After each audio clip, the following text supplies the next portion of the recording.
Hello friends, সবাই কেমন আছেন? জানি সবাই ভালো আছেন। ব্যাটিং স্কুলে আপনাদের সবাইকে জানাই সুস্বাগতম। অনেক দিন পরে আরেকটি ভিডিও নিয়ে আসলাম। আমার থাম্বনেল থেকে আপনারা বুঝতে পারছেন যে আমি কী নিয়ে আজকে ভিডিও করব। আজকে বেশি কথা বলবো, মাত্র 3টা অথবা 4টা কথা বলবো। অনেকে আমাকে ভিডিওর মাধ্যমে গালাগালি করেন, অনেকেই বলেন যে আপনি ফালতু একটা ভিডিও দেন, আপনার ভিডিওগুলো ভালো না, একদম একদম ফালতু ভিডিও। তাদের পরিপ্রেক্ষিতে আমি কিছু কথা আপনাদের বলতে চাই। আজকে ব্যাটিং রিলেটেড কোনো কথা বলবো না, শুধু মনোযোগ দিয়ে আমার কথাগুলো শুনবেন। যদি A to Z আপনারা শুনতে পারেন তাহলে অবশ্যই আপনারা উপকৃত হবেন। চলুন শুরু করা যাক। 1 নম্বর টপিকস, নেশা। ব্যাটিং জগতে আপনারা প্রচুর পরিমাণে নেশাগ্রস্ত হয়ে পড়েন। যে এই ব্যাটিংয়ে এমন একটা সিস্টেম হয়ে গেছে, আপনাদের ব্যাটিং না করলে ভালো লাগে না, ব্যাটিং না করলে খাওয়া দাওয়া ভালো লাগে না, কিছুই করতে মন চায় না, ই করার মন চায় না। এই জিনিসটা আপনাদের মনের ভিতরে ঢুকে যায় যে আপনাদের এই ব্যাটিংটাকে নেশা হিসেবে আপনারা নিয়ে ফেলেছেন। ভাই, আপনারা, আমি ব্যাটিং করি ঠিক আছে, মাঝে মাঝে করি, কিন্তু আপনাদের মতো এরকম নেশা নেশা হওয়া না হয় বেটার। কারণ ব্যাটিং জগতে নেশাটা সবচেয়ে বড় একটা ক্ষতির কারণ হয়ে দাঁড়াবে। কারণ এটা আপনাকে ধ্বংস নিবেদ্য করে ফেলবে। আর ব্যাটিং করেন ভাই, দিনে মনে করেন 1 ঘন্টা করলেন, আধা ঘন্টা করলেন, কিন্তু আপনি দিনে 24 ঘন্টায় ব্যাটিং করবেন। এই পন্থা থেকে আপনি বেরিয়ে আসুন। এই জিনিসগুলো থেকে আপনি বেরিয়ে, তাহলে আপনি জীবনে সফলতা অর্জন করতে, আপনার এটাকে নেশা হিসেবে নেবেন না। আপনারা মনে করতে পারেন আপনি তো ব্যাটিং নিয়ে ভিডিও করেন, আমি করি মানুষকে সচেতনতা করার জন্য, কিছু জিনিস টিপস দেওয়ার জন্য এইগুলো করি, কিন্তু আমি এটাকে নেশা হিসেবে গ্রহণ করি না।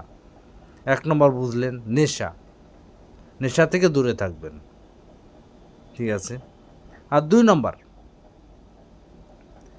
আপনাদের আমি এর আগেও অনেক ভিডিও করছি। আপনারা বেটিং সাইট করেন কি? আপনাদের নিজের একটা অ্যাকাউন্ট আছে না? আপনি যদি খেলাধুলা না বুঝেন তাহলে কি আপনি বেটিংয়ে সফলতা অর্জন করতে পারবেন? যদি ন্যূনতম ধারণা থাকে তাহলেই তো আপনি বেটিংয়ে আসছেন। আপনি কি অন্যজনের ধারণা নিয়ে, অন্যজনের কথা শুনে আপনি বেটিং করবেন? একজন আপনাকে বললো বাংলাদেশ ভারত ম্যাচে, না ভারত পাকিস্তান ম্যাচে, ভারত এবং অস্ট্রেলিয়া ম্যাচে ভারত জিতবে। আপনি কি তাই ভারতের কথা, অন্য লোকের কথা শুনে কি আপনি 50,000 টাকা লাগিয়ে দিবেন? টাকাটা কি তার যাবে? আপনারা একটু নিজে খেয়াল করুন। আপনি যদি 50,000 টাকা লাগিয়ে দেন, যদি ভারত না জিতে অস্ট্রেলিয়া জিতে, তখন কি আপনি টাকাটা কি সে দিয়ে দিবে যার কাছ থেকে আপনি পরামর্শটা নিলেন? এই 2 জিনিসটা বুঝছেন। আর 3 নম্বর হচ্ছে, ফেসবুকে অনেক ধরনের পোস্ট দেখেন। এইসব পোস্টে আপনার প্রলোভিত হবেন না।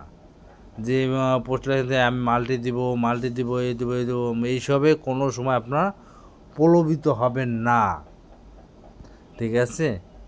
আমার কথাগুলো যদি খারাপ লাগে তাহলে এখনই চলে যেতে পারেন ভিডিও ছেড়ে, আমি আপনাদেরকে কখনোই বাধা দেবো না।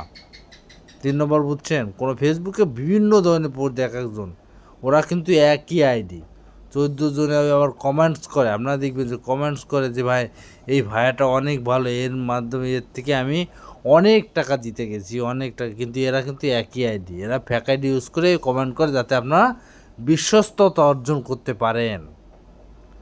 4 নম্বর হলো টিপারের মাধ্যমে আপনারা অনেকেই বলেন যে আমি মাল্টি কিনবো অথবা আমি গেম কিনে ব্যাটিং করবো। ভাই, আপনার নিজের মস্তিষ্ক খাটান। আপনার গেমিং কেনার দরকার নাই। গেমিংয়ে এরা হলো একদম 2 নম্বরে ফালতু লোক, এদের কথা আপনারা কখনোই শুনবেন না, বুঝছেন? এই 4টা টপিক আবার আমি রিপিট করছি। 1 নম্বর হচ্ছে নেশা, ব্যাটিংয়ে নেশা হয়ে পড়বেন না। 2 নম্বরে কি বলছি?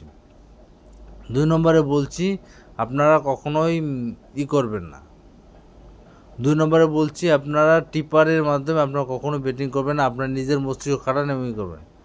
আর 3 নম্বর হচ্ছে অন্যের প্ররোচনায় বা অন্যের ধারায় আপনারা কখনো ব্যাটিং করবেন না। আর বুঝছেন, এই কয়টা টপিকস নিয়ে আমি আপনাদেরকে বোঝানোর চেষ্টা করছি।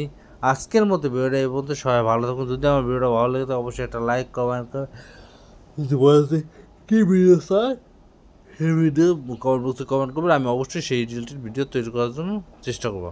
আজকের মতো সবাই ভালো থাকবেন, ধন্যবাদ।